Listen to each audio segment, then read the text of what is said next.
Hello दोस्तों, welcome to your channel objective PCS. दोस्तों UP PCS mains की answer writing हम लोग कर रहे थे, ठीक है। और इसमें एथिक्स पेपर के लिए हम लोगों ने इससे पहले 4 से 5 क्वेश्चन को किया भी है अभी। और ये नेक्स्ट क्वेश्चन जो हम लोग करने जा रहे हैं वो है आर्टिफिशियल इंटेलिजेंस पे, यानी कृत्रिम बुद्धिमत्ता पे, ठीक है। तो चलिए फिर देखते हैं इसका स्ट्रक्चर, कैसे हम भूमिका, मुख्य भाग और आगे की राह लिखते हैं, ठीक है। तो चलिए वे स्टार्ट करते हैं। तो प्रश्न दे रखा है कि कृत्रिम बुद्धिमत्ता से जुड़ी नैतिक समस्याएं क्या हैं, इसके लिए संभावित समाधानों पर चर्चा करें, ठीक है। तो प्रश्न तो आप देख ही रहे हैं कि प्रासंगिक प्रश्न है। आर्टिफिशियल इंटेलिजेंस आज के समय में जो है प्रासंगिक टॉपिक तो है ही।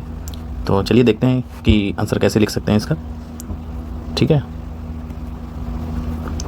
तो एज़ यूजुअल जैसा कि पहले ही बताया कि पार्ट हम लोग देख लेते हैं। तो 2 पार्ट में आंसर है। पहला पार्ट है कि नैतिक समस्याएं क्या हैं और दूसरा क्या है, संभावित समाधान क्या है ना। तो 2 पार्ट तो हैं ही, लेकिन चूंकि आप जब देखते हैं कि इस तरह के प्रश्न हैं तो थोड़ी इन्फॉर्मेशन आपको इंट्रो में देनी ही है कृत्रिम बुद्धिमत्ता से जुड़ी हुई।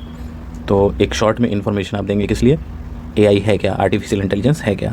तो शॉर्ट में आप यहाँ पे इंट्रो में ये चीज़ बताएंगे ताकि जो आंसर पढ़ने वाला है वो ये समझ सके कि टॉपिक के बारे में बेसिक समझ है और उससे जुड़ी जो प्रश्न में चीज़ें पूछी गई हैं वो बताई जा रही हैं, ठीक है। तो देख लेते हैं भूमिका, इंट्रो। कृत्रिम बुद्धिमत्ता से तात्पर्य एक ऐसी प्रौद्योगिकी से है जिसमें कंप्यूटर सिस्टम को मानव जैसी बुद्धिमत्ता प्रदान की जाती है, ठीक है। तो जो कंप्यूटर सिस्टम होता है बेसिकली उसको खुद से एनालिसिस करने की जो क्षमता होती है वो दी गई है, बुद्धिमत्ता प्रदान की गई जैसे एक आम आदमी में होती है, ठीक, जिससे वह स्वयं ही निर्णय ले सके एवं समस्याओं का समाधान कर सके तथा नई चीज़ें सीख सके। तो खुद से निर्णय लेना, समस्याओं को जो है समाधान करना है, सॉल्व कर लेना खुद से ही, और नई चीज़ें सीखने का काम भी वो खुद से कर रहा है, ठीक है। तो खुद ही वो एनालिसिस कर रहा है, खुद ही निर्णय ले रहा है उस काम को करने के लिए, ठीक है, और सीख भी रहा है। इसमें आपको कोई कमांड देने की आवश्यकता नहीं है। ये है कृत्रिम बुद्धिमत्ता या इंटेलिजेंस, आर्टिफिशियल इंटेलिजेंस, ठीक है। तो ये आपने शॉर्ट में बता दिया। इसकी आप डेफिनेशन कुछ भी लिख सकते हैं जो कि अलग अलग जो है जगह पे आपको मिलेंगी। एक ये भी हो सकती है, तो आप देख सकते हैं कि क्या लिखना है आपको, है ना। इन्फॉर्मेशन देनी है बेसिकली कृत्रिम बुद्धिमत्ता से संबंधित। अब एक ये डायग्राम भी आप बना सकते हैं छोटा सा कि कृत्रिम, आप प्रश्न में ये तो दिया नहीं कि महत्व आपको बताना है, सीधे आपको नैतिक समस्याएं क्या हैं इन पर चर्चा करनी है, ठीक है। तो मान लीजिए इस तरह का अगर प्रश्न है जिसमें केवल 2 ही पार्ट पूछे गए हैं, तो जब आप इंट्रो दे रहे होंगे तो उसमें समस्याएं अगर पूछी जा रही यानी कि उसका कुछ महत्व था और समस्याएं उत्पन्न हो रही हैं, तो आप शॉर्ट में एक महत्व बता सकते हैं। अब डिपेंड करता है कि अगर मान लीजिए ये प्रश्न 125 या 150 वर्ड्स में आता, ठीक है, तो ज़रूरी नहीं है कि आप ये लिखें, क्योंकि प्रश्न की जो डिमांड है आप उसको लिखते हुए लिमिटेड शब्द में आपको लिखना है। लेकिन मान लीजिए ये प्रश्न अगर 200 शब्दों में आ रहा है या यूपीएससी में से आता है, ठीक है, तो आप जो है इन्फॉर्मेशन ये लिख सकते हैं, ठीक है। तो आप देख लीजिए फिर किस हिसाब से जो है आपको 125 वर्ड्स में लिखना है या उसके ऊपर 200 में लिखना है ना। तो आपने शॉर्ट में बता दिया कि महत्व क्या है। तो महत्व देख लेते हैं आर्टिफिशियल इंटेलिजेंस का या कृत्रिम बुद्धिमत्ता का, कि बेहतर उत्पादकता, ठीक। तो जब आर्टिफिशियल इंटेलिजेंस का यूज़ करके अगर प्रोडक्शन बढ़ाने की कोशिश की जाएगी तो ह्यूमन रिसोर्स के मुकाबले आर्टिफिशियल इंटेलिजेंस बेहतर उत्पादकता प्रोसेस कर सकता है, ठीक है, क्योंकि इसमें ना के बराबर जो है कमियों की जो है बात होगी, है ना। तो एक तो ये बात हो गई। दूसरा सहयोगात्मक क्षमता। तो अगर सहयोगात्मक क्षमता की बात की जाए तो अगर इसको कोई कमांड दिए हुए हैं किसी चीज़ को लेकर के तो 100% लगभग सहयोगात्मक क्षमता इसकी होगी, कंपेयर अगर करें ह्यूमन रिसोर्सेज से, ठीक। उसी तरीके से आप गुणवत्ता में देख सकते हैं, गुणवत्ता में सुधार, कि अगर आर्टिफिशियल इंटेलिजेंस है उसमें एक जो है कमांड सेट है कि इस पैमाने पर चीज़ें रखनी है तो वो गुणवत्ता हमेशा के लिए बरकरार रहेगी। ह्यूमन एरर जैसे हो जाती है वैसा इसमें कोई सिस्टम नहीं होगा। और फिर जब आर्टिफिशियल इंटेलिजेंस की बात होगी तो वो खुद ब खुद बेहतर उसमें सुधार करने और निर्णय लेने की अगर क्षमता है तो उसको इम्प्रूव ही करता जाएगा हमेशा, ठीक है। तो एक ये फ़ायदा तो है ही इसका। इसके अलावा क्या है कि नई क्रिएटिव विकल्प। तो अगर ये खुद से जो है सोच पा रहा है, ठीक है, प्रोसेस कर पा रहा है, ठीक, तो समस्याओं का चाहे समाधान हो, ठीक, या नई चीज़ें सीखनी है या नए विकल्प तैयार करने हैं, इन सभी की वो खुद से गणना कर सकता है, तो नए विकल्प भी तैयार कर सकता है ना। तो ये 4 पॉइंट हम मोटा मोटी अगर सोचें तो ये 4 पॉइंट तो आप लिख ही सकते हैं महत्व में, और भी लिखे जा सकते हैं, डिपेंड करता है आपको जो है कितने शब्दों में प्रश्न लिखना है। हमेशा इस प्रश्न में ये बात आप ध्यान रखिएगा, क्योंकि 20 क्वेश्चन अगर आपको करने हैं तो प्रश्न छूटना भी नहीं चाहिए, ये तो आपके दिमाग में चलते ही रहना चाहिए। और खासकर हिंदी मीडियम में ये बात याद रखिए कि 20 क्वेश्चन तो अटेम्प्ट करने ही हैं, तो लिमिटेड उसी हिसाब से आपको लिखना पड़ेगा। हालांकि गुणवत्ता से जो है कंप्रोमाइज़ नहीं कर सकते हैं, लेकिन फिर भी आपको लिमिट में ही लिखने हैं। तो 4 से 5 या 6 जितने भी आपको याद आ पा रहे हैं आप लिख सकते हैं। क्योंकि इस प्रश्न में अगर हम देखें तो महत्व नहीं पूछा है, तो हम बहुत ज़्यादा इसको एलेबोरेट करके या बहुत ज़्यादा पॉइंट डालने की भी इतनी आवश्यकता नहीं है, लेकिन हाँ थोड़ी बहुत इन्फॉर्मेशन के रूप में आप बता सकते हैं। ठीक, तो ये आपने इन्फो एक दे दी कि कृत्रिम बुद्धिमत्ता है क्या। अच्छा, एक चीज़ और हो सकती है, जैसे यहाँ पर कृत्रिम बुद्धिमत्ता को एक्सप्लेन किया गया है और इसका महत्व बताया गया है। अब चूंकि कृत्रिम बुद्धिमत्ता से जुड़ी हुई नैतिक समस्याएं क्या हैं, तो आप यहाँ पर किसी रिपोर्ट से भी शुरू कर सकते हैं जिसमें किसी नैतिक मुद्दे को लेकर के बात कही हो, है ना। तो यहाँ से भी आप स्टार्ट कर सकते हैं। तो ये डायरेक्ट प्रश्न से ही स्टार्ट हो जाएगा उसका आंसर। ये भी एक अच्छा तरीका हो सकता है। आप अगर ये सोच पा रहे हैं तो ये भी कर सकते हैं। तो ऐसा कोई फिक्स नहीं है कि आप जो है वैसे ही लिखें जैसा कि इसमें लिखा है। ये एक आपको एक मॉडल बताया जा सकता है कि ऐसे आप लिख सकते हैं। ठीक, चलिए नेक्स्ट देखते हैं कि क्या और पूछा गया प्रश्न में। तो नेक्स्ट जो पूछा है वो है कि समस्याएं क्या हैं, एआई से जुड़ी समस्याएं क्या हो सकती हैं। ठीक, तो हम देख लेते हैं क्या समस्याएं हो सकती हैं। तो पहली जो समस्या हम देख पाते हैं ये है निजता और निगरानी। ठीक है, निजता और निगरानी एआई से जुड़ी अगर हम समस्या देखें तो एआई से बेसिकली क्या, इससे क्या होगा कि डेटा की निगरानी, चोरी और प्रोफाइलिंग अगर आप समझने की कोशिश करें कि फ़ोटो और वीडियो में चेहरे के माध्यम से हेरफेर करना या पहचान करना, ठीक है, उसके माध्यम से स्टॉकिंग करना, निगरानी करना, है ना, किसी की निजता का हनन होना, ये स्वाभाविक हो जाता है। और ख़ासकर एआई है तो वो अपने हिसाब से डेटा प्रोसेसिंग करता रहेगा बैकग्राउंड में, आप जान भी नहीं पाएंगे। तो एक की समस्या है। ठीक, इसके अलावा क्या है, बेरोजगारी। एआई ऑटोमेशन के द्वारा औद्योगिक गतिविधियों में मानव संसाधन अनुपयोगी होते जा रहे हैं। ये तो आप देख ही रहे हैं कि कभी किसी फैक्ट्री में या किसी भी इस तरह के उद्योग में जहाँ ढेर सारे जो है मानव संसाधनों का यूज़ किया जाता था, बहुत से लोग इससे जुड़े होते थे, वर्कफोर्स बहुत होता था, वहाँ पर आज आर्टिफिशियल इंटेलिजेंस ऑटोमेशन के जरिए काम आसान से हो जा रहे हैं, रोबोट्स आदि का प्रयोग से, है ना। तो ये भी एक प्रॉब्लम है, क्या बेरोजगारी बढ़ रही है इससे, ये भी बात सही है। फ़ायदा है पर नुकसान जो है, हम चूँकि समस्याओं की बात कर रहे हैं तो ये समस्या भी है। नेक्स्ट देख लेते हैं क्या है। नेक्स्ट है आपका कि एआई प्रणाली अपारदर्शिता या पारदर्शी होना। अब ये अपारदर्शी कैसे है, चूँकि एआई स्वयं से सीखने, निर्णय लेने की क्षमता होती है इसमें, इसलिए यह आवश्यक नहीं कि पारदर्शी हमेशा बना रहे। जाहिर सी बात है कि वो खुद से सीख रहा है, खुद से चीज़ें प्रोसेस कर रहा है, तो जो मैन्युफैक्चरर ने कमांड डाले होंगे स्टार्टिंग में, ठीक है, वो उसी हिसाब से काम करता है, आगे बढ़ता है। लेकिन चूंकि इसमें सीखने की क्षमता या निर्णय लेने की क्षमता स्वयं से ही है, तो मैनिपुलेशन भी हो सकता है। अगर वो रिजल्ट ओरिएंटेड काम कर रहा है, उसको रिजल्ट ही चाहिए, तो मैनिपुलेशन करके भी वो रिजल्ट आ सकता है, क्योंकि वो सोच खुद रहा है अब यहाँ पे। तो ये संभावना बनी है, हमेशा ऐसा ज़रूरी नहीं है, लेकिन हाँ संभावना तो है ही कि इसमें अपारदर्शिता का मुद्दा एक आ सकता है। ठीक है, तो एक चीज़ ये हो सकती है। इसके अलावा क्या कि पक्षपातपूर्ण एवं पूर्वाग्रह, ये समस्या कैसे हो सकती है।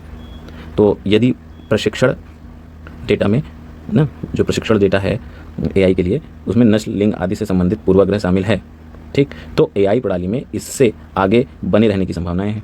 ठीक है, तो अब ये क्या है, जैसे कि एआई का जब मान लीजिए ट्रेन किया जा रहा है, किसी चीज़ को लेकर के प्रशिक्षण कार्यक्रम चल रहा है, तो वो एक डेटा प्रोवाइड तो किया ही जाएगा।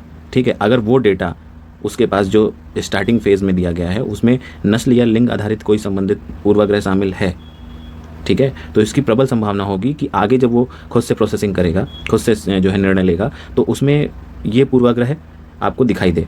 ठीक है, जैसे इस तरह का मामला अगर आप देखें तो अमेजॉन जो कंपनी है, आप जान रहे हैं, ठीक है, इसमें जो वुमेन हायरिंग टूल का एक मुद्दा था 2014-15 का, अगर मैं याद कर पा रहा हूँ तो इसमें क्या हुआ था कि विशेष रूप से महिलाओं की जो हायरिंग हो रही थी उसको लेकर के पूर्वाग्रह की जो है समस्या शामिल थी, है ना। तो वो एक मुद्दा आप देख सकते हैं, सर्च कर सकते हैं। ठीक है, तो ये हो सकता है। इसके अलावा क्या हो सकता है, हेर फेर और डीप फेक आपने आजकल बहुत चर्चा में सुना ही होगा। ठीक है, तो इसमें क्या है कि वास्तविक दिखने वाले ऑडियो वीडियो प्रतिरूपण का निर्माण में सक्षम। ठीक, एआई के माध्यम से ये चीज़ पॉसिबल है। अच्छा, ये वास्तविक दिखने वाले क्या कि चेहरा या किसी भी कृत्य को, पर्टिकुलर को, ऑडियो वीडियो को जो है मतलब प्रतिरूप उसका बनाया जा सकता है इसके माध्यम से, एआई के माध्यम से, और वो एकदम सेम टू सेम वही लगेगा जैसा कि वो ओरिजिनल हो, है ना। तो परिणाम इसका क्या होगा कि व्यक्तियों के विश्वास में कमी आएगी एवं दुर्भावनापूर्ण प्रयोग में वृद्धि होगी। ये भी एक बात सही है कि एआई का अगर प्रयोग इसी तरह बढ़ता रहता है और इस पर कोई नियंत्रण या निगरानी नहीं रहती है तो इसका मिसयूज़ भी किया जा सकता है। जैसा कि डीप फेक को लेकर के पॉलिटिकल पार्टियाँ जो है बहुत ज़्यादा इल्ज़ाम लगाती हैं। ठीक है, तो आजकल ये टूल भी बन गया है राजनीति में। तो एक चीज़ ये भी समस्या तो है ही। चलिए, समस्याएं हो गई, अब समाधान को देख लेते हैं जो कि सेकंड पार्ट है क्वेश्चन का। तो यहाँ पर है एआई हेतु संभावित समाधान। ठीक, तो पहला समाधान क्या है कि न्याय संगत एवं भेदभाव रहित एआई। ठीक, तो भेदभाव रहित एआई कैसे होगा? जैसे कि मान लीजिए एआई डेवलपर्स हैं जिन्होंने ये एआई डेवलप किया, मान लीजिए किसी पर्टिकुलर चीज़ के लिए कोई एआई काम कर रहा है या बनाया गया है, तो उसमें इन डेवलपर्स द्वारा सामाजिक न्याय को बढ़ावा देना ज़्यादा इंपॉर्टेंट हो जाता है।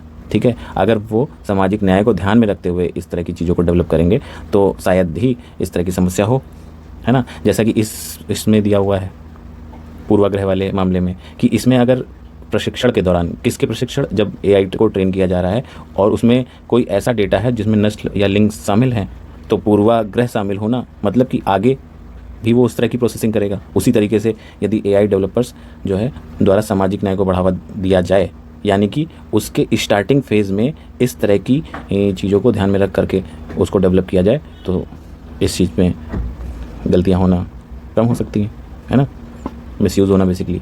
इसके अलावा क्या है, पूर्वानुमान पुलिसिंग क्या होती है? जैसे कि एआई कानून प्रवर्तन जो एजेंसियां हैं, ठीक है, अगर उनको संसाधनों का प्रभावी ढंग से प्रशिक्षण दिया जाए तो अपराध से पहले उसे रोकने में सक्षम हो सकती हैं। ये भी बात सही है कि अगर एआई को जो प्रवर्तन करती हैं एजेंसियां, जो निगरानी अगर कर रही हैं, ठीक है, उनको इसके प्रयोग को बहुत ही एक्यूरेट किया जाए, प्रशिक्षण अच्छे से दिया जाए, तो जो संभावित अपराध हो सकते हैं एआई से रिलेटेड, वो एआई के ही माध्यम से उसको रोकने में सक्षम हो सकते हैं। तो ये बात भी है, ये किया जा सकता है। इसके अलावा क्या है कि मानव निरीक्षण।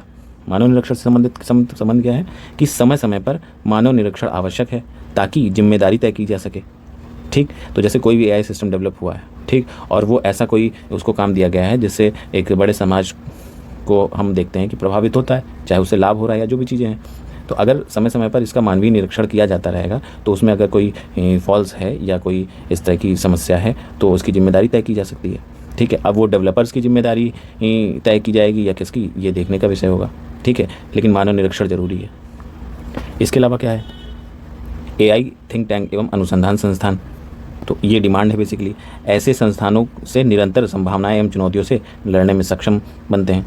अगर कोई एआई से रिलेटेड थिंक टैंक हो जो इससे डील करता हो, इससे जुड़ी जो है अनुसंधान से या समस्याओं को डील करता हो, तो वो डेडिकेटेड होकर इस पर जो है ध्यान दे पाएगा, निगरानी कर पाएगा और उसके विकास में अपना योगदान दे सकेगा। तो इस तरह के एक संस्थान की ज़रूरत है, तो ये करा जा सकता है। इसके अलावा क्या है कि एक व्यापक राष्ट्रीय नीति की आवश्यकता है। जैसे आप देखते ही हैं कि कई राष्ट्रीय लेवल पर नीतियाँ चलाई जाती हैं और जा भी रही हैं, उसी तरीके से एआई पर भी जो है एक व्यापक राष्ट्रीय नीति की आवश्यकता है। जैसा कि एक एग्जाम्पल में आप देख सकते हैं कि राष्ट्रीय एआई पोर्टल, ठीक, तो एआई पे एक राष्ट्रीय पोर्टल है, ये बनाया गया है, तो ये आप देख सकते हैं।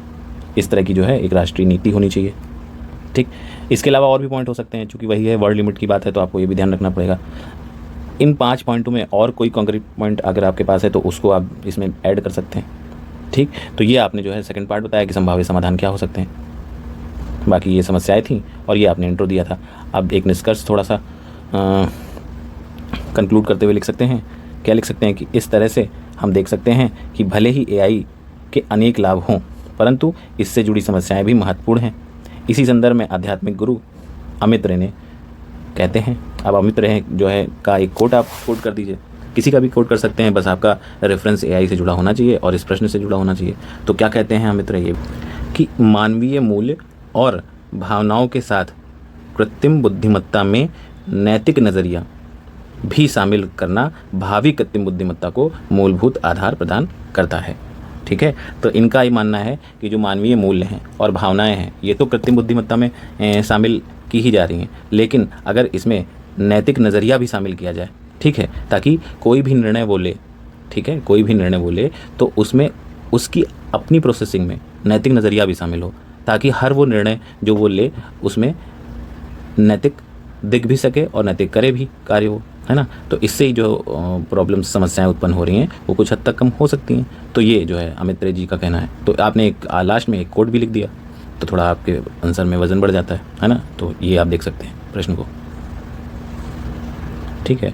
और चूँकि यूपीएससी का मेंस होने वाला ही है तो इस तरह के क्वेश्चन मोस्ट प्रोबेबली आप देख भी सकते हैं एग्जाम में, इससे जुड़े हुए या इस टॉपिक से जुड़े हुए। है ना। तो आप एक बेसिक अंडरस्टैंडिंग ले सकते हैं इस प्रश्न से। तो चलिए फिर मिलते हैं नेक्स्ट क्वेश्चन में और सीखते हैं आंसर राइटिंग। चलिए फिर, थैंक यू सो मच।